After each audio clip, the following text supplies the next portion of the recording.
কে বলেছে ভালো gaming phone কিনতে গেলে 15,000 টাকা খরচা করতে হয়? এতদিন কিন্তু আমরা তাই ভাবতাম, কিন্তু আমাদের সবার প্রিয় মাইক্রোম্যাক্স ভুল প্রমাণিত করে দিল আমাদেরকে।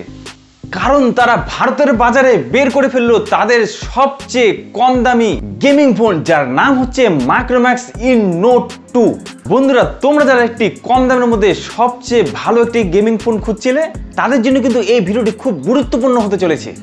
কারণ আমরা জেনে নেব এই মাইক্রোম্যাক্স ইন নোট 2 মোবাইলটিতে কোন গেমিং প্রসেসর ইউজ করা হয়েছে। আর বর্তমানে ভারতের বাজারে এই মাইক্রোম্যাক্স ইন নোট 2 মোবাইলটি কি সবচেয়ে কম দামি একটি গেমিং ফোন, নাকি এই কম দামের মধ্যে আমরা বাজারে আরো কোনো স্মার্টফোন পেয়ে যাব। অর্থাৎ এত কিছু জানতে হলে আজকের ভিডিওটি তোমাদের সম্পূর্ণ দেখতে হবে। তো বন্ধুরা, তোমরা দেখছিলে টেক টিপস বাংলা, আমি দীপঙ্কর, আর সমালোচনা করে আজকে ভিডিওটি শুরু করছি। তো বন্ধুরা, গত ভিডিওতে আমরা মাইক্রোম্যাক্স ইন নোট 2 এর একটি প্রি রিভিউ দেখেছিলাম। সেখানে আমরা একটি তোমাদেরকে মোটামুটি ধারণা দিয়েছিলাম। যারা দেখোনি ভিডিওটি তারা এখনই দেখে নিতে পারো। এবং সেখানে কিছু কিছু ফিচার্সগুলি কিন্তু আমরা ক্লিয়ার করতে পারিনি, সেই ফিচার্সগুলি আজকে আমরা এই ভিডিওতে ক্লিয়ার করে দিচ্ছি। তো আমাদের প্রথম প্রশ্নটি হচ্ছে মাইক্রোম্যাক্স ইন নোট 2 মোবাইলটিকে আমরা কেন একটি গেমিং ফোন বলছি। আর এই ফোনটিকে গেমিং ফোন বলার সবচেয়ে মেন কারণ হচ্ছে এর প্রসেসর। এখানে আমরা 12 ন্যানোমিটারের অক্টোবর প্রসেসর দেখতে পাচ্ছি, যে প্রসেসরটি হচ্ছে একটি গেমিং প্রসেসর যার নাম হচ্ছে মিডিয়াটেকের হিলিও G95 প্রসেসর। যে প্রসেসরটির অনরেটেড স্কোর হচ্ছে 3,04,000-এর কাছাকাছি। অর্থাৎ এই প্রসেসরটি গেমিং খেলার জন্য সবচেয়ে বেস্ট। তাছাড়া গেমিং খেলার সময় যাতে এই ফোনটি হ্যাং না হয় বা গরম না হয়, তার জন্য এই ফোনটাতে তোমরা কুলিং টেকনোলজি দেখতে পারবে, যার ফলে লম্বা সময় ধরে তোমরা এই মোবাইলটিতে গেমিং খেলার মজা নিতে পারবে। এবং গেমিং খেলার এক্সপিরিয়েন্সটাকে আরো ভালো করার জন্য এখানে তোমরা বড় ডিসপ্লে দেখতে পাচ্ছ, 6.43 ইঞ্চির একটি সুপার অ্যামোলেড প্যানেলওয়ালা ডিসপ্লে দেখতে পাচ্ছ, যেটি একটি 90Hz ডিসপ্লে এবং এর ব্রাইটনেস হচ্ছে 550 নিট। অর্থাৎ এখানে গেমিং খেলার জন্য তোমরা যে ভিডিওর কোয়ালিটি পাচ্ছ, সেই ডিসপ্লের কোয়ালিটি কিন্তু দুর্দান্ত হতে চলেছে। তোমরা গেমিং খেলার এক্সপিরিয়েন্স কিন্তু খুব ভালো পাবে এখানে। এছাড়া ডিসপ্লেতে গরিলা গ্লাস 3 প্রোটেকশন দেওয়া আছে। তো গেমিং খেলার এক্সপিরিয়েন্স তো তোমরা ভালো পাবে। তো দেখে নিচ্ছি এই মোবাইলটির পরিবর্তে আমরা কি আরো কোনো ভালো মোবাইল পেতে পারি যেটি গেমিং খেলার জন্য ভালো। তো মাইক্রোম্যাক্স ইন নোট 2 মোবাইলটি কিন্তু যে দামে লঞ্চ হয়েছে সেই দামটি হচ্ছে 4GB 64GBর দাম 12,490 টাকা।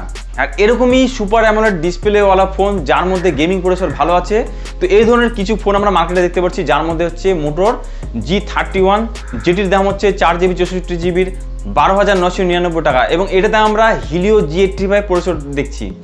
অর্থাৎ এটি কিন্তু G95 এর থেকে কিন্তু অনেক পাওয়ারফুল কম। আরে কেনা কে চাতে হো। এছাড়া ইনফিনিক্স নোট 11 এই মোবাইলটি কিন্তু আমরা অ্যামোলেড ডিসপ্লে দেখতে পাচ্ছি, এবং এটিতেও আমরা গেমিং প্রসেসর যদি বলি তো এখানে আমরা হিলিও G88 গেমিং প্রসেসর দেওয়া হয়েছে।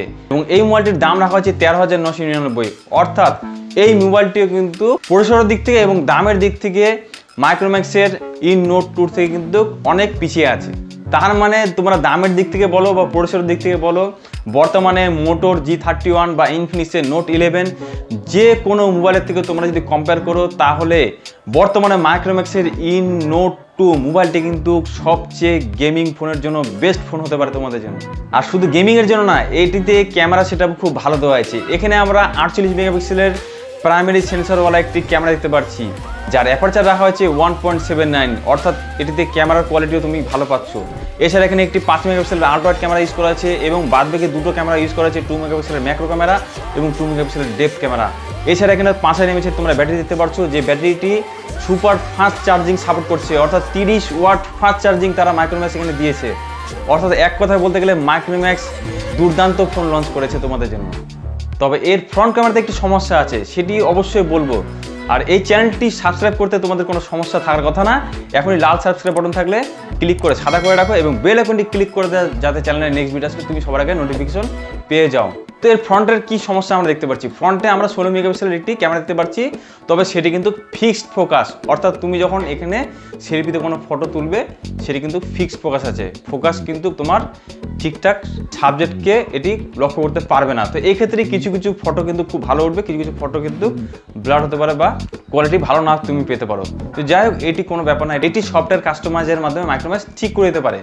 এবং এই ভিডিওটি কিন্তু কোনো পেড প্রমোশন না, যা তোমরা রিভিউ দেখলে একদম 100% ক্লিয়ার রিভিউ দেখলে।